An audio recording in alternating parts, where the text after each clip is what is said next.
जय हिंद। राम राम।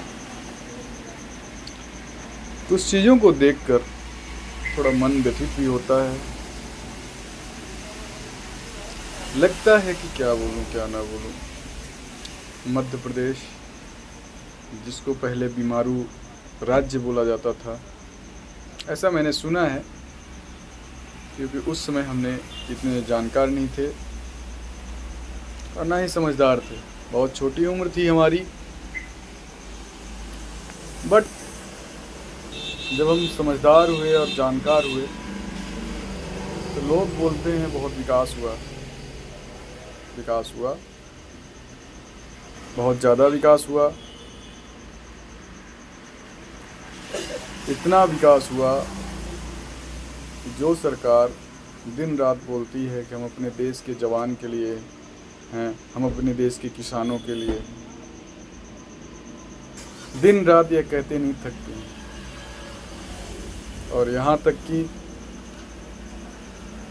वर्तमान में रहने वाली सरकार अपने प्रचार प्रसार में जिस तरह से जनता के पैसे को बहाती है,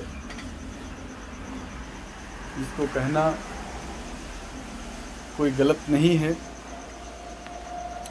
मैं यह इसलिए बोल रहा हूँ क्योंकि मैं एक पूर्व सैनिक हूँ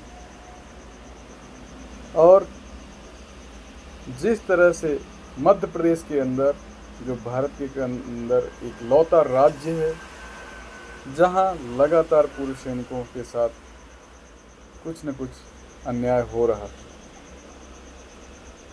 आपने देखा जैसे कि मध्य प्रदेश एक ऐसा लौता राज्य है जहां पूर्व सैनिकों को पुलिस भर्ती में बोला जाता है, सभी के साथ कंपटीशन करके आओ तब आपको लिया जाएगा।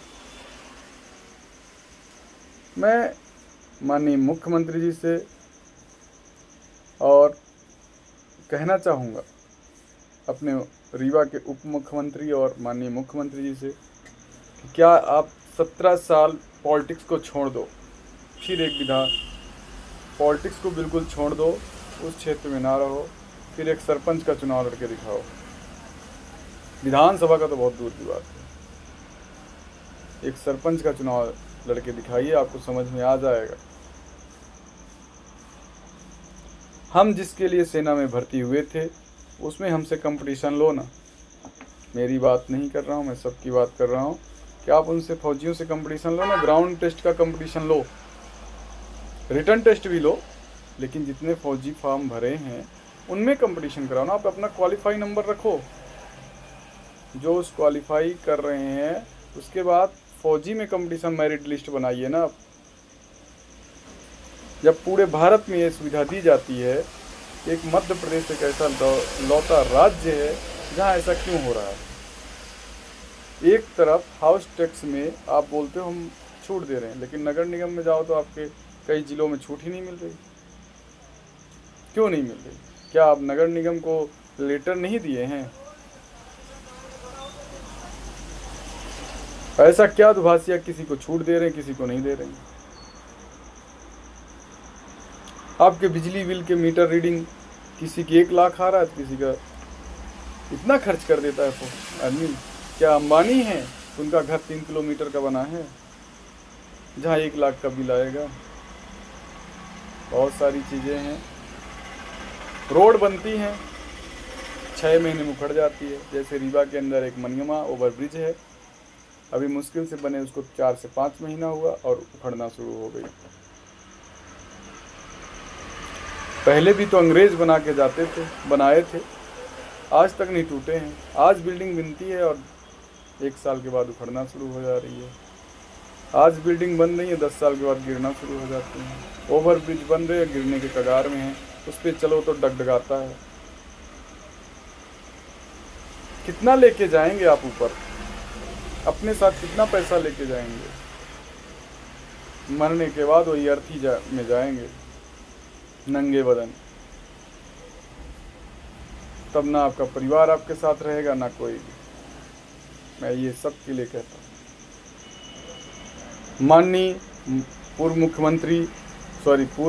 प्रधानमंत्री अटल बिहारी वाजपेयी साहब ने एक नियम लाए थे कि 2004 से सबकी पेंशन बंद, लेकिन उन्होंने एक चीज़ नहीं किया कि सभी की पेंशन बंद, मतलब राजनेताओं की भी पेंशन बंद।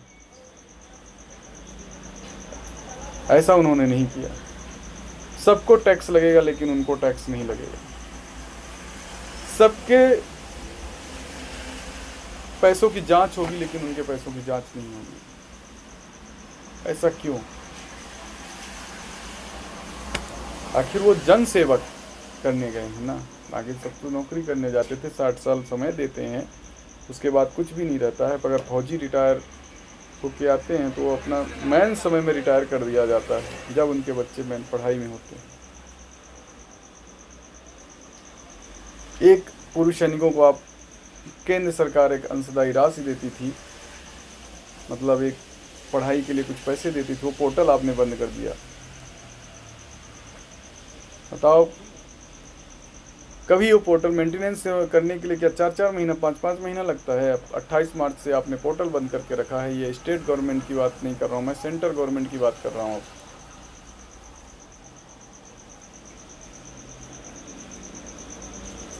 लग गए आपको इसमें सुधारने के लिए, अभी तक नहीं सुधर पाया आपका KSP का पोर्टल। आपको एक तरफ गुणगान करते हैं कि हम फौजी का सम्मान करते हैं, और एक तरफ उनके थोड़ी बहुत राशि देते, उस पर भी आप लगातार प्रहार कर रहे हैं, एक एक करके काटे जा रहे हैं। और हम फौजी ऐसे हैं कि अपने डिसिप्लिन में रहते हैं, हम बोलते नहीं, हम रोड में नहीं उतरते हैं बस। पर वो दिन दूर नहीं जब रोड में उतरना शुरू हो जाएंगे तो आप संभल नहीं पाएंगे। अगर फौजी रोड में उतर गया तो संभल नहीं पाएंगे। इसलिए मर्यादा को बनाए रखना चाहिए, मर्यादा को बनाए रखना चाहिए। और मैं सभी पुरुष सैनिकों से अनुरोध भी करूँगा कि ट्विटर का इस्तेमाल ज़रूर करें, 181 का इस्तेमाल ज़रूर करें। सभी लोग अपना कंप्लेन दर्ज करवाएं 181 में पुलिस भर्ती के खिलाफ, जो आपकी वैकेंसी छीनी जा रही है। और 107 में ये जो नगर निगम में छूट नहीं मिलता हाउस टैक्स में, अगर एक मकान का आपके नाम पे है, उसका हाउस टैक्स छूट है तो छूट होना चाहिए। हर वर्ष छूट कराने की ज़रूरत नहीं, एक बार छूट करवा दिए तो ऑनलाइन कर दिया जाना चाहिए, अपना भरें टाइम से। किसानों को आज जैसे लाइन में लगा दिया गया यूरिया खाद के लिए कि बेचारों को रात भर, पहले तो वहाँ गाय भगाते हैं खेत से, अब गाय वो यूरिया लेने आते हैं तो गाय चर जा रही है खेत। क्या करें किसान? वही किसान थे जो बेचारे गाय को पालते भी थे, लेकिन आज इतनी गाय छोड़ दी गई है देश के अंदर कि फसल ताकने के लिए किसान हर समय बाहर ही अपने खेत में रहता है। अब खेत ताके कि यूरिया लेने जाए, यूरिया रात भर ताकना पड़ता है, तब जाके सुबह, वो भी मिल नहीं रही, ब्लैक में। ब्लैक वालों के पास कैसे पहुंच गई? आपके पास सोसाइटी में इस बार खाद नहीं आई यूरिया, और बिजनेस करने वालों के पास कैसे पहुंच गई? जो खाद आप 200-300 में देते थे, 500 में किसानों को 1500 तक में खरीदना पड़ रहा है। कैसा विकास है? और ये कौन सा विकास है? किस चीज का विकास किए? दो चीजों को आप तरसा रहे हैं, परेशान कर रहे हैं, वो हैं किसान और जवान। सेना में भी उसी किसान का बेटा जाता है जिसके हाथ में ताकत होती है। किसान दिन भर मरता है खेत में और जवान मरता है बॉर्डर पे। मत तरसाइए, मत परेशान करिए किसानों को और जवानों को। और आप लोग भी सुधरिए, संभलने की कोशिश करिए। जय हिंद, राम राम।